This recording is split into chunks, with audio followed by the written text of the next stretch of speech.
आमगाव देवरी विधानसभा क्षेत्राचे आमदार संजय पुराम हे आमगाव देवरी विधानसभा क्षेत्रातून दुसऱ्यांदा निवडून आले असून त्यांनी या निवडणुकीत 1,10,123 मतं मिळाली आहेत, तर काँग्रेस पक्षाचे राजकुमार पुराम यांना फक्त 77,402 मतं मिळाली असून आमदार संजय पुराम यांनी आपल्या विजयाचे श्रेय लाडक्या बहिणी आणि मतदारांना दिले आहे।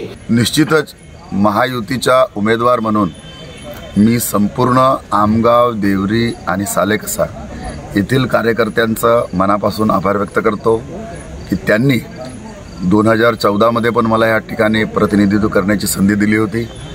2019 मध्ये निसटता पराभव झाला, पुन्हा जनतेने मला भरभरून सहकार्य केलं आणि आज आमगाव देवरी 66 या मतदारसंघातून मला 31,721 मतांनी या ठिकाणी मला विजय मिळालेला आहे। निश्चितच जनतेचं ऋण आभार मी आयुष्यभर विसरू शकणार नाही। गोंदिया जिल्ह्यात 4 विधानसभा क्षेत्र असून आमगाव विधानसभा क्षेत्रातून भारतीय जनता पक्षाने संजय पुराम यांना तिसऱ्यांदा निवडणूक लढण्याची संधी दिली, तर याआधी 2014 ते 2019 या काळात संजय पुराम हे आमदार होते, तर 2024च्या निवडणुकीत त्यांनी पुन्हा विजय मिळवला आहे। तर विशेष बाब म्हणजे या मतदारसंघात काँग्रेस पक्षाने विद्यमान आमदार सहस्राम कोरोटे यांची तिकीट कापत राजकुमार पुराम यांना संधी दिली होती। याचा सर्वाधिक फायदा संजय पुराम यांना या निवडणुकीत झाला, मात्र काँग्रेस पक्षाला विद्यमान आमदार सहस्राम कोरोटे यांचे तिकीट कापून नव्या चेहऱ्याला संधी देणे चांगलेच महागात पडले असून आमदार संजय पुराम हे 32,721 मतांनी निवडून आले आहेत।